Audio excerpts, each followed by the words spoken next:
30 দিন রক্তক্ষয়ী সংঘাতের পর অবশেষে থেমেছে ইরানের সঙ্গে আমেরিকা ও ইসরায়েলের যুদ্ধ। বুধবার ভোরবেলায় যুদ্ধবিরতিতে রাজি হয়েছে দুপক্ষ। সেই সংঘর্ষ বিরতিকে স্বাগত জানিয়ে এবার মুখ খুলল ভারত। বুধবার বিদেশ মন্ত্রকের তরফে স্পষ্ট জানানো হয়েছে, নয়াদিল্লি বরাবরই যুদ্ধের পরিবর্তে কূটনীতি ও আলোচনার মাধ্যমে সমস্যা সমাধানে বিশ্বাসী।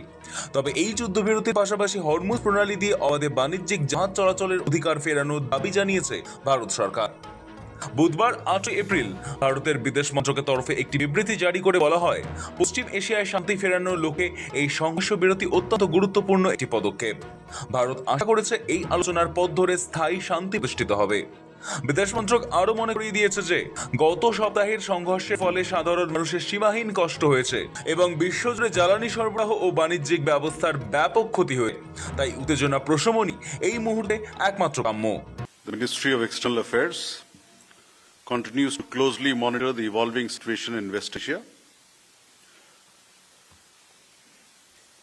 We have issued a statement on the recent development in West Asia.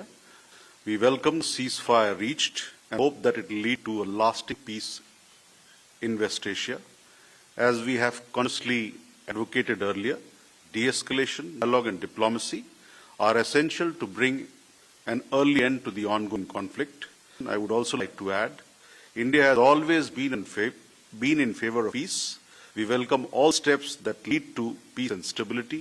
We hope that this development in West Asia will also encourage peace efforts in Ukraine. তাৎপর্যপূর্ণ বিষয় হলো, ইরান, আমেরিকা, ইসরায়েলের মধ্যে সংঘর্ষ শুরু হওয়ার পর থেকেই নিজেদের অবস্থান স্পষ্ট রেখেছিল ভারত। বাবর বিদেশ মন্ত্রক জানিয়ে এসেছে, কূটনৈতিক পথে এবং আলোচনা করে এই সমস্যার সমাধান করায় বিশ্বাসী ভারত। ভারতের উদ্বেগ, ভারতের মূল চিন্তা লুকিয়ে রয়েছে হরমুজ প্রণালীর নিরাপত্তা নিয়ে। বিশ্বের খনিজ তেল ও প্রাকৃতিক গ্যাসের 5 ভাগের 1 ভাগ এই সরু সমুদ্র পথ দিয়ে প্রবাহিত হয়। গত 1 মাসের বেশি সময় ধরে চলা এই সংঘাতে এই পথে জাহাজ চলাচল ব্যাহত হওয়ায় বিশ্ববাজারে তেলের দাম আকাশ ছোঁয়া হয়েছিল। এবার যুদ্ধবিরতি ঘোষণা হতেই বিদেশ মন্ত্রকের তরফ থেকে বিবৃতি জারি করে বলা হয়, ভারত সবসময় সংঘাত থামিয়ে শান্তিমূলক আলোচনায় বিশ্বাসী। আশা করা যায় সংঘর্ষ বিরতিতে হরমুজ প্রণালী দিয়ে পণ্য চলাচল স্বাভাবিক থাকবে। আসলে ইরান যুদ্ধের প্রত্যক্ষ প্রভাব পড়েছে ভারতের উপরে।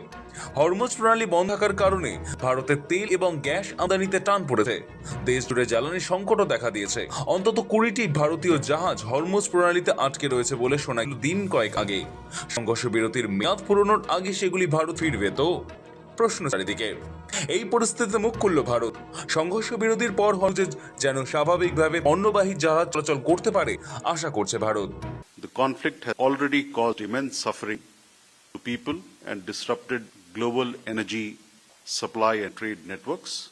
We expect that unimpeded freedom of navigation and global flow of commerce would prevail through the Strait of Hormuz. ইসলামাবাদে ঐতিহাসিক বৈঠকের সম্ভাবনা। জানা গিয়েছে 14 দিনের এই যুদ্ধবিরতি চলাকালে আগামী শুক্রবার পাকিস্তানের ইসলামাবাদে ওয়াশিংটন ও তেহরানের প্রতিনিধিরা মুখোমুখি বসতে পারেন। যদিও মার্কিন প্রেসিডেন্ট ডোনাল্ড ট্রাম্পের মেজ এখনো যথেষ্ট খামখেয়ালি। তিনি প্রথমে ইরানের 10 দফার একটি প্রস্তাবকে কাজ চালানোর মতো বললেও পরে তাকেই প্রতারণা বলে তোপেন। এমনকি যুদ্ধবিরতি ঘোষণার কয়েক ঘন্টা আগেও তিনি চরম হুঁশিয়ারি বলেছিলেন, চুক্তি না হলে একটি সম্পূর্ণ সভ্যতা সয়ে যাবে, যা আর কখনো ফিরে আসবে না। ট্রাম্পের এই চাপ সৃষ্টির কৌশল যে কাজ করেছে তা অস্থায়ী বিরতি চুক্তি থেকে স্পষ্ট। ইসরায়েলের অবস্থান, এই ত্রিদেশীয় চুক্তিতে ইসরায়েল সায় দিলেও তাদের প্রধানমন্ত্রী বেঞ্জামিন নেতানিয়াহু একটি কিন্তু রেখেছেন। তিনি স্পষ্ট করে দিয়েছেন, ইরানের সঙ্গে সংঘর্ষ বিরতি মানেই লেবাননে হিজবুল্লাহর বিরুদ্ধে অভিযান বন্ধ হওয়া নয়। ইসরায়েলি প্রতিরক্ষা বাহিনী জানিয়েছে, তারা লেবাননের মাটিতে জঙ্গি গোষ্ঠী হিজবুল্লাহর বিরুদ্ধে লড়াই চালিয়ে যাবে। অন্যদিকে আমেরিকা এই আলোচনার সুযোগ নিয়ে ইরানের পরমাণু ভান্ডার এবং মিসাইল শক্তি খর্ব করার দাবি তুলবে বলে ইঙ্গিত মিলেছে। আন্তর্জাতিক প্রতিক্রিয়া ও তেলের বাজার, বিশ্বের একাধিক দেশ এই বিরতিকে ইতিবাচক হিসেবে দেখছে। চীনের বিদেশ মন্ত্রক জানিয়েছে, তারা পাকিস্তান ও অন্যান্য মধ্যস্থতাকারীদের প্রচেষ্টাকে সাধুবাদ জানায়। ইউরোপীয় ইউনিয়ন একে ধ্বংসের মুখ থেকে ফিরিয়ে আসা বলে বর্ণনা করেছে। আসুর, ওমান, মালয়েশিয়া এবং দক্ষিণ কোরিয়ার গলাতেও এই কূটনৈতিক সাফল্যের প্রভাব পড়েছে সরাসরি বিশ্ববাজারে।